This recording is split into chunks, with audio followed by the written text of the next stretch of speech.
जिस प्रकार से प्राकृतिक मौसम में बदलाव आता है, ठीक उसी प्रकार से जीवन में भी सुख दुख आता रहता है। वह कभी स्थायी नहीं रहते हैं। आत्मज्ञान की तलवार से काटकर अपने हृदय के अज्ञान के संदेह अलग कर दो। अनुशासित रहो, उठो और कार्य करो। इस जीवन में ना कुछ खोता है, ना व्यर्थ होता है। जो लोग परमात्मा को पाना चाहते हैं, वह ब्रह्मचर्य का पालन करते हैं। भगवान श्री कृष्ण कहते हैं कि मैं इस संसार की सुगंध हूँ, अग्नि की ऊष्मा हूँ और समस्त जीवित प्राणियों का आत्म संयम हूँ। वह जो सभी इच्छाएं त्याग देता है, उसे शांति की प्राप्त होती है। संपूर्ण संसार में जब अधर्म और पाप बढ़ता है, तो मैं धर्म की पुनः स्थापना के लिए धरती पर अवतार लेता हूँ। जैसे अंधेरे में प्रकाश की ज्योति जगमगाती है, ठीक उसी प्रकार से सत्य की चमक भी कभी फीकी नहीं पड़ती। इसलिए व्यक्ति को सदैव सत्य बोलना चाहिए। मैं सभी प्राणियों के हृदय में विद्यमान हूँ। जो व्यक्ति मृत्यु के दौरान मेरा नाम लेता है, वह सदैव मेरे ही धाम को प्राप्त होता है।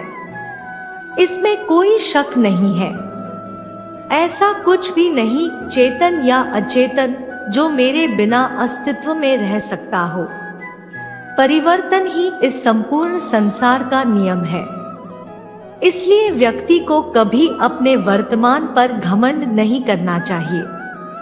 जिसने जन्म लिया है, उसकी मृत्यु निश्चित है और मृत्यु के पश्चात पुनर्जन्म भी निश्चित है।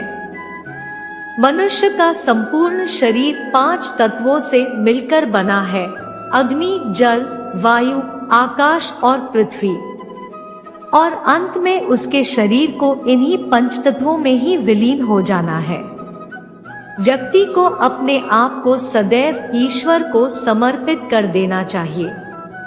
तभी वह दुखों, चिंता और परेशानियों से मुक्त रह सकता है। प्रत्येक बुद्धिमान व्यक्ति को क्रोध और लोभ त्याग देना चाहिए, क्योंकि इससे आत्मा का पतन होता है।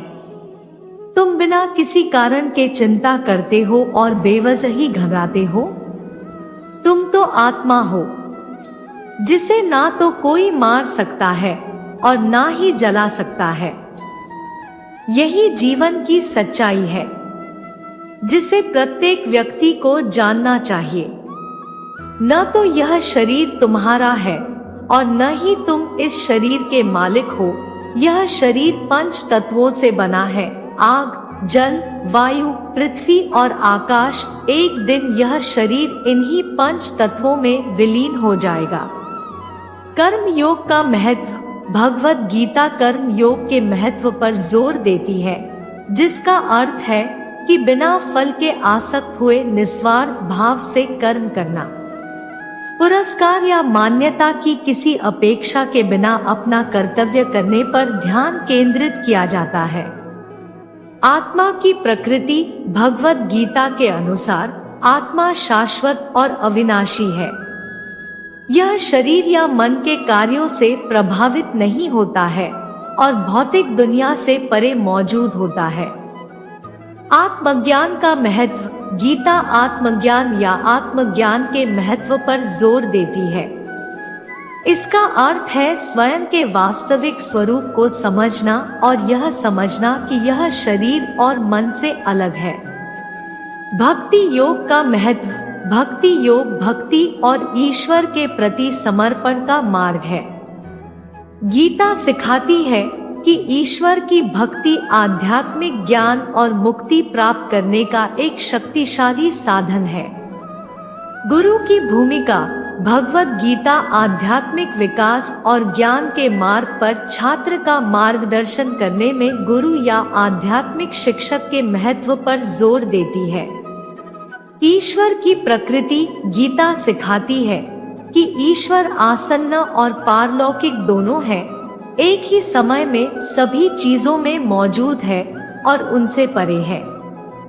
यह भगवान को आत्मसमर्पण करने और उनकी कृपा पाने के महत्व पर जोर देता है। ये भगवत गीता के कुछ प्रमुख पाठ है। पाठ ज्ञान और आध्यात्मिक मार्गदर्शन का एक समृद्ध स्रोत है और इसकी शिक्षाएं आज भी सत्य और ज्ञान के चाहने वालों को प्रेरित और मार्गदर्शन करती है। वह सब कुछ करो जो तुम्हें करना है, लेकिन लालच से नहीं, अहंकार से नहीं, वासना से नहीं, ईर्ष्या से नहीं, बल्कि प्रेम, करुणा, नम्रता और भक्ति के साथ। भगवान श्री कृष्ण इस अनमोल वचन के माध्यम से कार्य करने की नियत का उल्लेख करते हैं। जब किसी भी कार्य करने में अगर लालच होगा, बेईमानी होगी, जलन होगी, तो वो काम न तो सही होगा और न ही उसके परिणाम फलदायी होंगे। इसके अतिरिक्त जिस कार्य को हम पूरे मन से प्रेम पूर्वक करेंगे तो वो न सिर्फ हमारे लिए बल्कि समाज के लिए भी हितप्रद होगा। नरक के 3 द्वार है, काम, क्रोध और लोभ। जो व्यक्ति कामी प्रवृत्ति का होता हो, जिसके मन में लोभ होता है और जो अत्यधिक क्रोधी स्वभाव का होता है, उसके लिए नरक के द्वार सदैव खुले होते हैं। अर्थात ऐसे व्यक्ति को तो सिर्फ नरक में ही जगह मिलती है। मैं ही सृष्टि का आदि, मध्य और अंत हूँ। भगवान श्री कृष्ण ही इस सृष्टि के पालनहार है। वही इस संसार की शुरुआत थे, वही मध्य और वही अंत होंगे। जो चाहते हैं उसके लिए नहीं लड़ते हैं, तो जो खोया उसके लिए मत रो। मनुष्य सब कुछ चाहता है पर सब कुछ उसे नहीं मिल सकता। आपको जो नहीं मिला उसके लिए पश्चाताप मत करो, और जो आपसे खो गया, जो आपसे अलग हो गया, उसके लिए निराश भी मत हो। ठंड या गर्मी, सुख या दर्द का अनुभव करें। ये अनुभव क्षणभंगुर है, वे आते हैं और जाते हैं। उन्हें धैर्यपूर्वक सहन करें। समय एक सा नहीं रहता। आज दुख है तो कल सुख भी आएंगे, और सुख के बाद दुख भी आना स्वाभाविक है। आपको पूरे धैर्य और श्री कृष्ण पर विश्वास के साथ अपना जीवन निर्वाह करना चाहिए। सत्य कभी नष्ट नहीं हो सकता। अच्छा करने से नहीं डरना चाहिए। लोग अक्सर सच कहने से बचते हैं या डरते हैं, पर सत्य कभी छुप नहीं सकता और न ही कभी मिट सकता है। कितना भी छुपा ले पर सच तो उजागर हो ही जाएगा। इसलिए जो बात सच पर आधारित हो उसे करने या कहने और मानने से कभी नहीं डरना चाहिए। इस शरीर का मोह मत करो, यह तो माटी है, माटी में मिल जाएगा। अमर तो आत्मा है जो परमात्मा में मिल जाएगी। लोग अपने शरीर को सुंदर बनाने में लगे रहते हैं, पर आत्मा की सुंदरता शरीर की सुंदरता से कहीं ज्यादा महत्वपूर्ण है। शरीर तो नश्वर है, मिट्टी ही तो है, तो मिट्टी में ही मिल जाता है, पर आत्मा अमर है, इसलिए आत्मा की सुंदरता पर ध्यान दो। आत्मा की सुंदरता अपने को श्री कृष्ण में लीन करने में मिलती है। जिस प्रकार श्री कृष्णा जी ने अपने ज्ञान से राह भटके अर्जुन को सफलता प्राप्त करवाई थी, उसी प्रकार भगवान श्री कृष्णा आप सभी को अपने जीवन में आगे बढ़ने की राह दिखाए, यह हमारी कामना है।